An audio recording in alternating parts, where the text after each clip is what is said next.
someone messaged me telling me it was the worst video they'd ever seen me make. They were very upset because, yeah, they wanted blood. If there's a perceived enemy, then the witch hunt begins. It's all encouraged to get worse and worse and worse.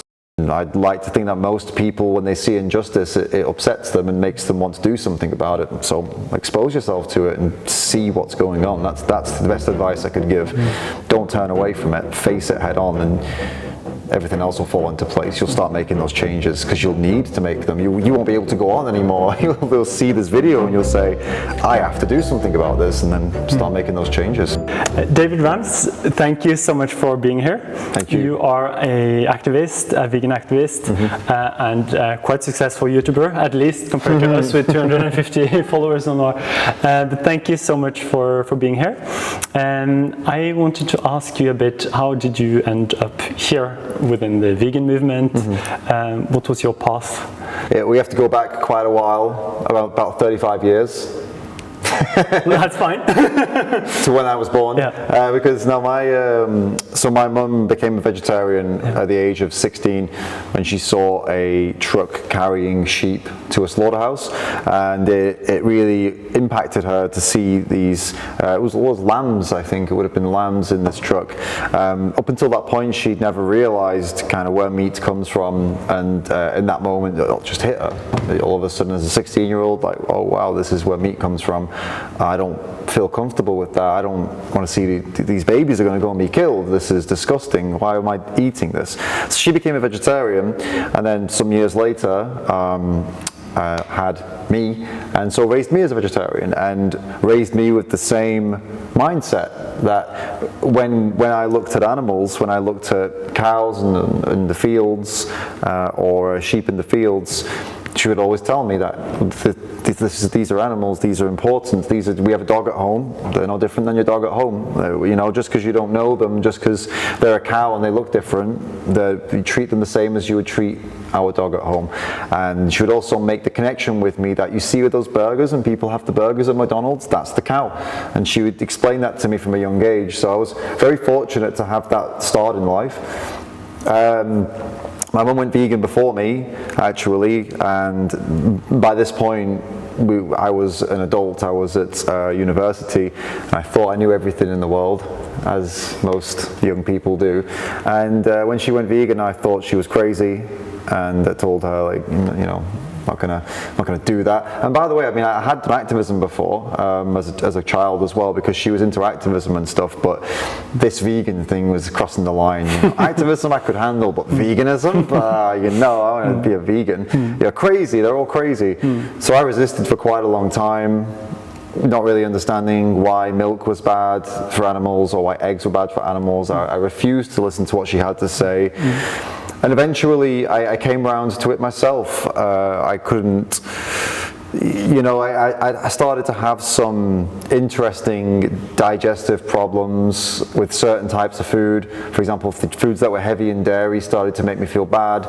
And so I decided to cut that out just for the sake of, you know, not feeling bad. And it was around that time when I made that decision with dairy where I just suddenly realized, wait a minute, why am I even consuming those products to begin with? Why do I eat milk and milk products? Why do I eat eggs? What is this for exactly? And do I need it? And it just all became a little bit odd to me all of a sudden. It's probably through my mum's influence as well. Then I cut those products out, but then I only learned about the ethical considerations a little later down the line. Then I realized why milk was bad for animals. Well, because they forcefully breed cows. They inject them with all sorts, they shove their arms inside them, they force them to have babies and take the babies away and kill the babies and kill them when they're done with them, and kill the male babies, that is. The female babies, they, as you know, keep using them for milk over and over again. So the milk is crazy. It's almost worse than the meat industry, so that blew my mind. And then the egg industry is just the same, but for eggs. So they're, you know, breeding all these chickens, and any chicken that's born as a male, they kill them, and then they keep all the female ones, keep them laying eggs, and then what do? As soon as they're done with them, they lay less eggs, they kill them too. So they're all just kind of, you know, locked into place after that. and now I do what I do now, and I'm here doing activism because I didn't know about any of these things for a very long time, and if I knew, I would have changed earlier, and I wish I'd have known sooner, and somebody had, my mum tried, but I wish other people would have tried, because no one listens to their mum, right? And so I wish I'd have met activists, and I didn't, and so I'm trying to make a change now in the world and trying to bring that information to people now. And for me, it's interesting because the issue we're facing of animal cruelty, it's so vast, so immense. So whatever we're just doing kind of a small piece, at least the way it is in the world today. So I think this vegan activism, for that to be efficient, we really have to be activists or be advocates in a way that is as efficient as possible. And you have a following of 45,000 people, I think, on YouTube, and you're doing speeches. That's how we met on this conference. So you're having a big outreach. So I'm wondering, how did you find your place? Because there are so many ways of being an activist. Some of the things I saw you're doing, walking up to strangers, confronting strangers, having these debates, is something that's way outside of my comfort zone. So I'm wondering a bit, how did you place yourself within the movement? Was that trying and failing a bit? Did it come natural to you? Have you stepped out of your comfort zone until this becomes kind of a skill that you possess? Or? Well, it depends how deep you want to go with this. I mean, we can go deep and you can cut out what you don't want in. But I think if I'm going to be really analytical on this, and how did I get to this point where I do go over to people and debate people out of the blue and stuff like that. It probably started because, I grew up in a single parent household for one, so I had no father figure, and I think something you'll see with a lot of guys who will grow up without their dad around. A lot of them will overcompensate by being extra loud or extra boisterous, let's say, and I think that's something I had as when I was quite young, as I was a little bit over the top and suppose acting out a little bit. So I had quite a lot of that in me, that kind of drive to fight people, not physically but argue and prove that I'm still, I'm still a guy, even though I've not had a guy influence in my life, right? So I think there was some element of that when I was young. That didn't go very well because people don't like that, so it definitely got knocked down a few pegs when I was a kid. So but it was, it was definitely, I think it probably helped me resilience-wise to grow up like that and to have, problems as a kid. And I think that led me into this world where I'm quite, comfortable arguing with people, and sometimes, maybe unproductively back then, but it helped build the building blocks to be comfortable with arguing people for a productive reason. So I suppose it doesn't come naturally to everybody. Arguing probably did come naturally to me. Public speaking didn't, but arguing did. So I just used that skill and turned it into something productive, and rather than wasting it on stupid arguments and trying to win, it's something I used to do. I don't do that anymore. I'm happy to lose if I'm wrong now. So yeah, that's what led me into the activism movement, the outreach movement. That, I was already arguing with people all the time anyway. Well, let's put it to good use and actually do it to help animals. And I don't really argue these days. It's more of an exchange of ideas and opinions and just trying to find common ground, I would say. But if you watch some of my older videos, then I was just arguing. But that's a change of tactic. A bit different now. And it's interesting. It's an interesting combination, because this is often what we're met with as vegans, in a sense that you have to be strong, you have to be, and that meat is a part of that in a sense. So it's a very, imagine it's an effective combination as well. Cool.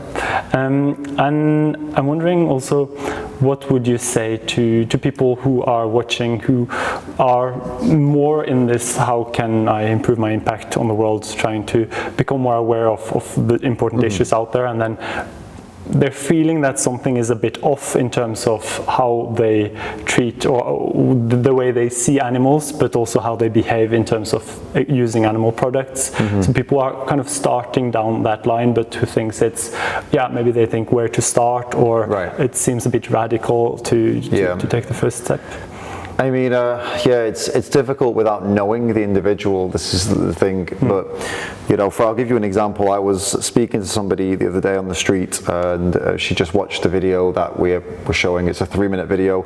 The viewers can watch it. It's at 3minutes.wtf, I believe, or 3-minute movie. We'll check it later, and you can put it on the screen.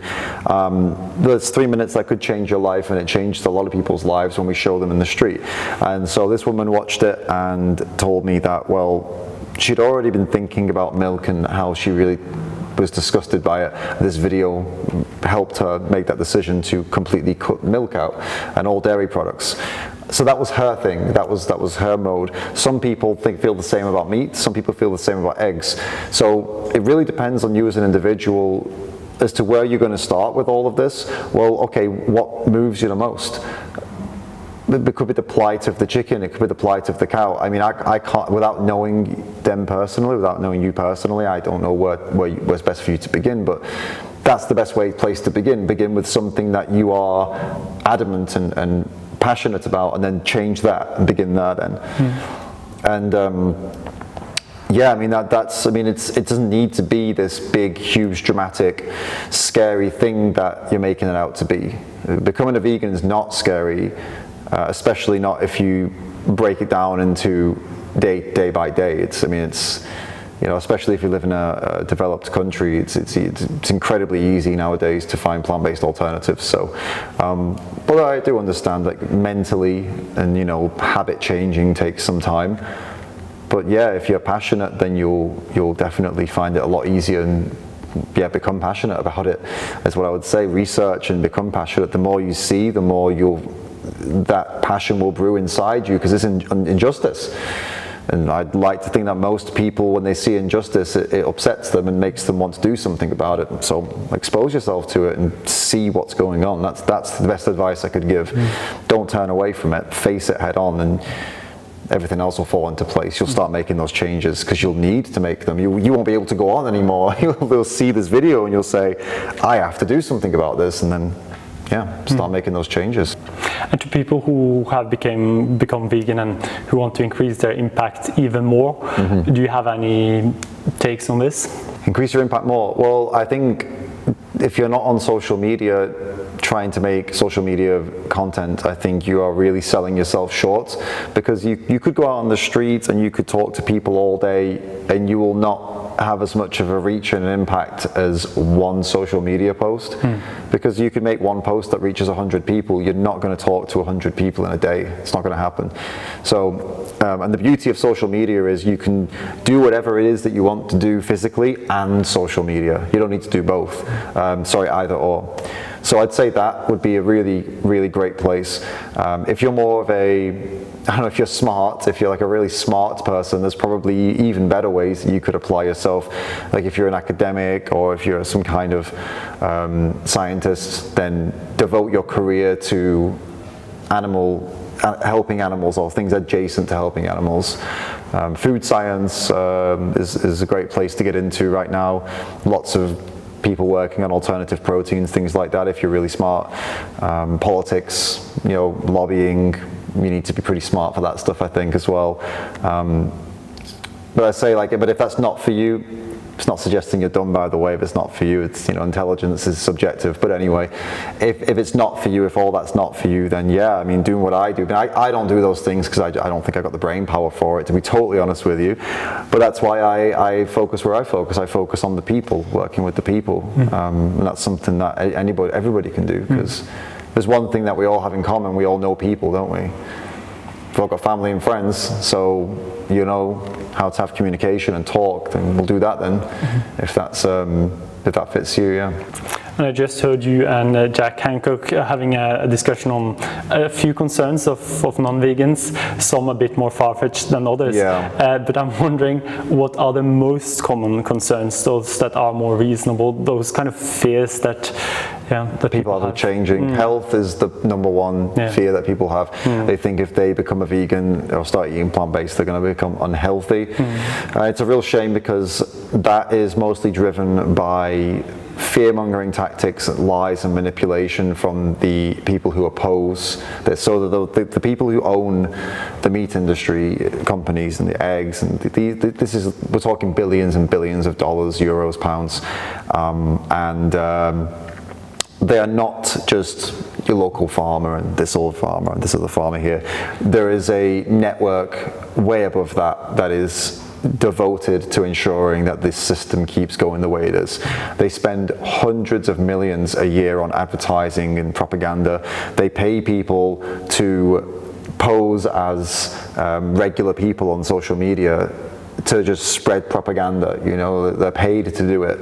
And then you get all these influencers who are probably not paid by them, but they want to keep eating meat. So they also make things up about vegans, and they also spread misinformation. And so I don't blame people for thinking that there are health issues. And you got the mainstream media who, anytime a vegan coughs, they do a headline story. You know, this vegan died of malnutrition because of veganism, things like that.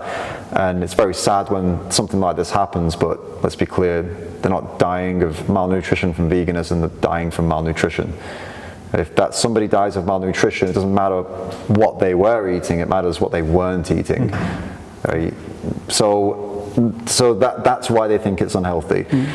Unfortunately, no matter how much you or I or all the plant-based doctors out there and all the plant-based athletes, we are screaming that it's a lie every day. Like, this is a lie, we're healthy, you can do it, you can be healthy.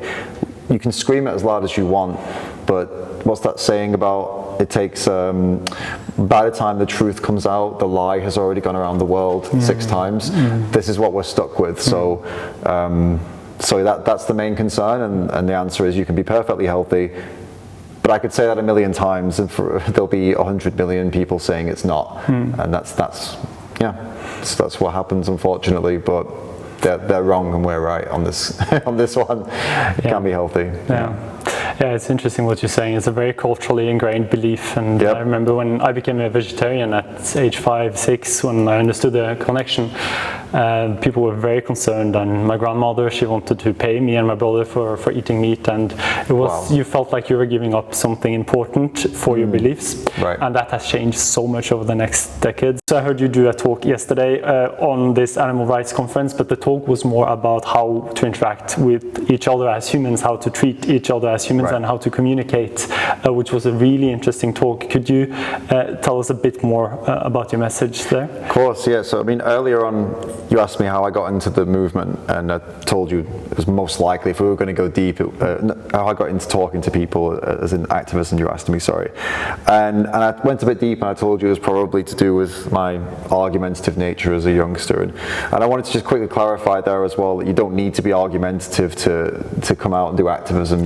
There's many different ways that people can get involved, art and all sorts of different things. But if you enjoy arguing with people and enjoy debate and discussion, then like me, then do that, right? But yeah, unfortunately, because of the way I was raised, I suppose, and the kind of experiences that I had, and maybe a little bit of genetics there as well, because my mum and dad are also very shouty people, I maybe came in a little too hot, right? And when I used to do activism, I used to feel like I should just lean into my natural kind of bold and direct, and just lean into it, because that's what I am, and let's not fight it, let's just be that. And I did that for a long time, and look, it had some impact. I reached millions of people. I mean, some of my videos were, you know, very big, but what I started to realize was, if I reach like 1 million people, and only 1% of that 1 million people are positively influenced because of the nature of the way I was speaking, versus if I reached 10,000 people and 80% of those people were actually positively influenced. I mean, you start looking at these numbers and you start to realize that maybe quality is better than quantity. That might have been a bad example, because I think 1% of 1 million is still more, but you get my point, right? The point is that I started to realize that when you reach millions of people, you actually can't really account for the impact you're having. You can't see it because there's so many, but you can see there's a lot of negativity normally. Whereas when it's less people you're reaching with a better quality message, there's usually a lot more positive feedback, even from people that disagree with you. And once I started to realize this, I started to analyze myself and wonder, wait, have I been focusing too much on this side, and have I really been convincing? Have I been effective? And the answer was, I don't know, but I'm leaning towards no. And I started to kind of look at a lot of the things that I'd said, and a lot of the way I dealt with conflict as well, conflict with both with meat eaters and conflict with people in my own community. I'd always thought that just being right is all you need to be. Just as long as you're right, it's okay, say it. And just say it boldly, and maybe even mock them and everything, and just, you're right, so it doesn't matter. And that looking back, I didn't agree with that anymore. I started to, I started listening to other more intelligent people than me and the things that they talk about, the research that they would cite about behavior change. Read more books about it, and started to all kind of came together into like, well, you probably weren't doing the best. You probably weren't doing your best. You can communicate more effectively, and there are a lot of reasons to do it, basically. So yeah, it was like a slow transition, but definitely one that I think was needed to go. And also I'm a lot happier off the back of that as well, like personally, calmer and feeling more productive and positive, as opposed to before, when it was quite a tiresome way of being, to be constantly combative with people, So yeah, collaborative instead of combative basically is the way I've moved now.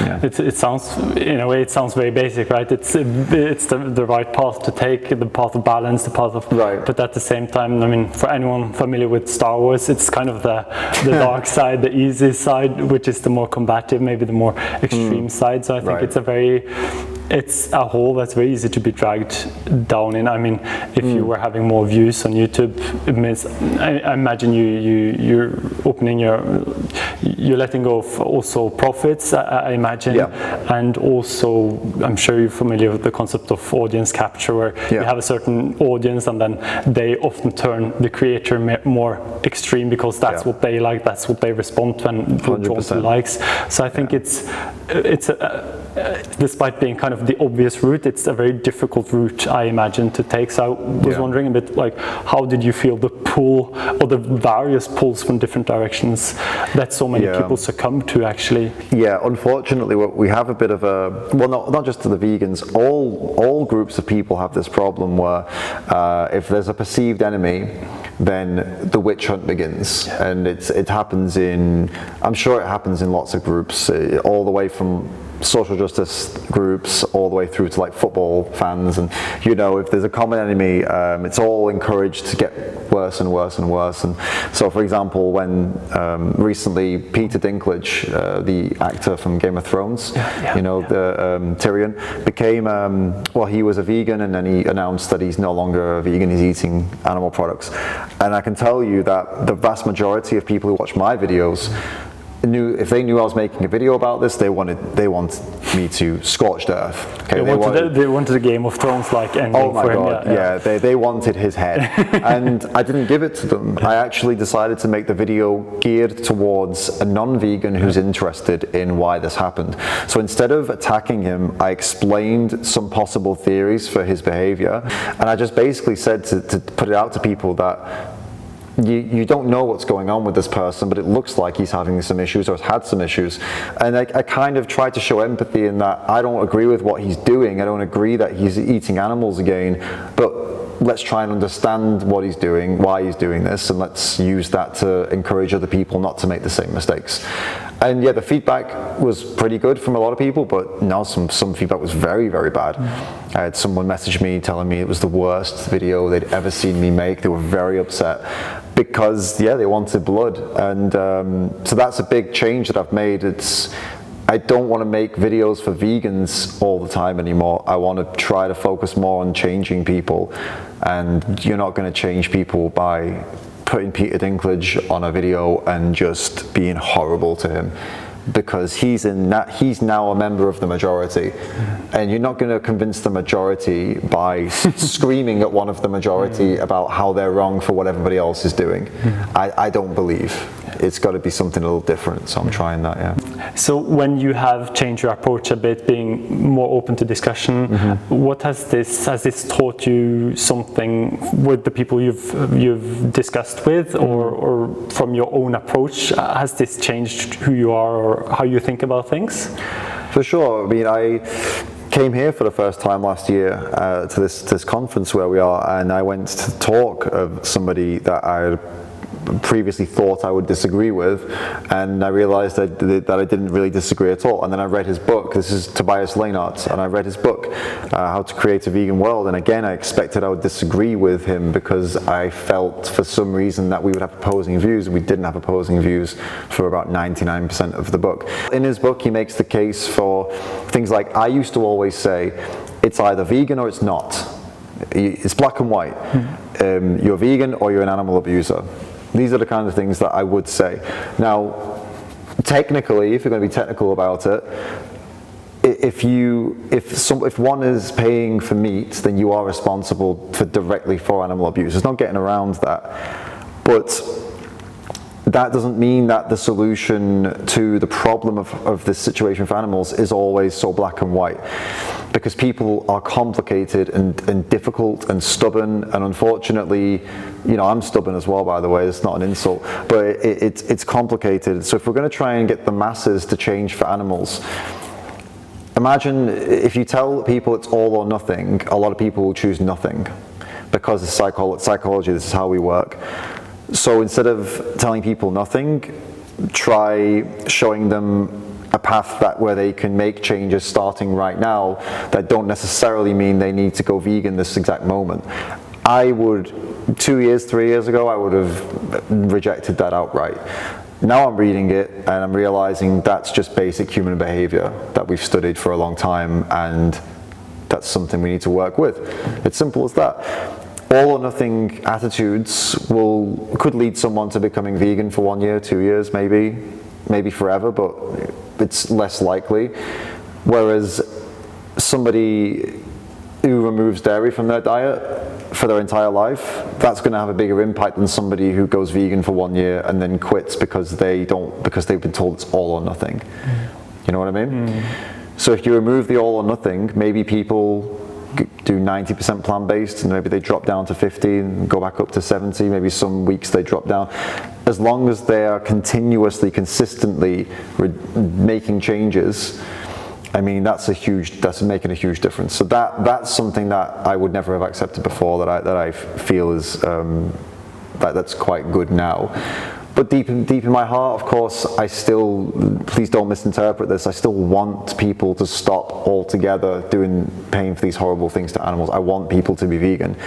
But yeah, I suppose accepting that that's not always going to be the case is other things that can help. I suppose that was a big turning point for me, for sure. It comes back to the end result in a sense. It's kind of leaving the dogmatic, the idealism, right, to the more pragmatic approach. The fastest way to the target is very much. Yeah, it's tough because it's, you know, it's your heart versus your head, basically. In your heart, you want people to stop, because I've also worked as an investigator, so this is not, I'm not just talking about this because of videos. I've made the videos of farms and slaughterhouses. So it's very difficult for me to accept this, you know, in my heart I want people to stop right now, and I want to scream and shout until they do, but in my head I know that doesn't work. And I know that many people out there won't stop immediately, and they will spend years and years and years reducing, but that's better than nothing. And please do something. You know, I can't make you change, but I would hope that you would try and change at least something and start making a difference. Yeah. I really like the heart and the head metaphor, and I also think sometimes we can turn it upside down in a sense, because I think as humans we are not necessarily developed to care for ethical issues that are too far away, True. in conflicts in other countries, or species that are not human. People care more about the ulcer in their mouth than they do the person starving on the other side of the world. Yeah, and people care more. We used to live in small groups, so that's kind of the circle that we're ecologically developed to care about. Immediate suffering of ourselves and those around us is our priority. And that is, and it makes sense in an evolutionary. But that's where I think that's kind of where our heart is, and then some people are more sensitive, so they care beyond that, and then maybe they become vegans because of the animals, or maybe they become. But that is where I think also the head comes in a sense, because we rationally we know what is going on is not right. Rationally we know, and then I think if we can act more upon our rationality as well, we don't always need our heart to be there, but sometimes it's enough with the brain. I think the brain substitutes where the limits of the heart is. You have compassion for your own injuries, or your family and their problems, but you have to learn to be compassionate about those outside of your circle, I suppose. And that, you're right, your head trains your heart in a way. Yeah, precisely. Yeah. Sure, If you had 1 minute to talk, and that message would be broadcasted to the entire world, how would you spend that 1 minute? Damn. Yeah, I can't spend too long thinking about it, but I would like to.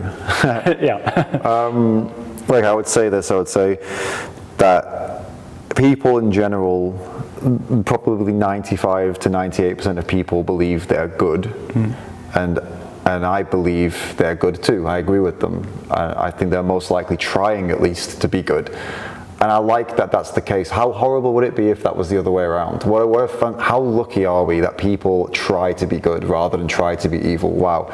So I think we're already in a great position, despite all the horrors in the world, in that people are trying to be good. And they also would probably agree, most of them, that we should try to be good to the other animals on the planet too.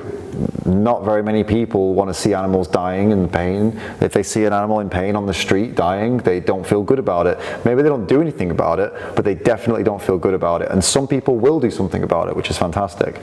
And the people who do feel good about it, they probably have something going on, that's something wrong with them, right? And we probably all agree on that there's probably something wrong with somebody who enjoys seeing that. So again, we're off to a great start there as well. I would say that with that being the case, we're in the same boat. I'm a vegan, you're not a vegan, but we agree on that, and that's really important. Unfortunately though, even if you're not seeing these animals suffering and being abused, when you're paying for things, animal products like meat and dairy and eggs, and you're funding those companies, you're paying people to do horrible things to animals, and they're doing it for money. It's not for survival, it's not for nutrition, it's for money, profit. They make a lot of money out of this, and it's in their best interest to keep you doing that. I would say that you are allowing billionaires to keep buying mansions and buying fancy cars and do all this.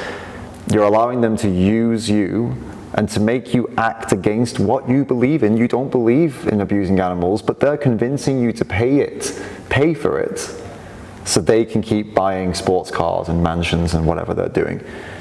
So my message to you would be, stop allowing these people to manipulate you, stop allowing them to get rich off of you, and stop allowing them to convince you to go against what you believe in. You can eat tasty food, you can get products that are fun and great, and you can have awesome stuff. Buy all the awesome things that you want to get. Just get them vegan instead, and stop paying these people to do horrible things to animals. That's what I would say. We have a closing tradition where the guest leaves a challenge for the next guest and for the audience. A challenge to improve that person's positive impact on themselves, on those around them, or on the world. So I'm wondering, what is your challenge for the next guest? My challenge for the next guest is actually to go and watch that video that I recommended, which the link, I believe it's 3minutes.wtf, is to go and watch that video, sit with it, and take action, whatever it is. That doesn't necessarily, I mean, my action that I would recommend would be to go vegan, of course, because I am a vegan, and you know, I would want you to make that decision for the sake of animals. But I also acknowledge that that might not be the first decision you make. But do something, do anything after you've seen that video.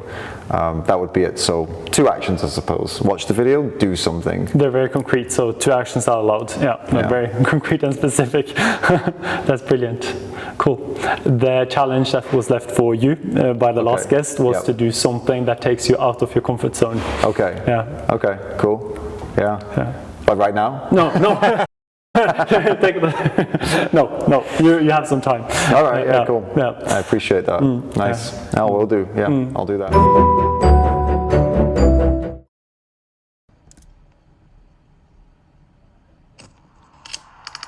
Your kids will love McDonald's. One thing that unites us as humans is food. And one thing that's common amongst almost all our cultures is the use of animals in food. Supermarket packaging and marketing campaigns may lead us to believe these animals live happy lives. But is this actually the case?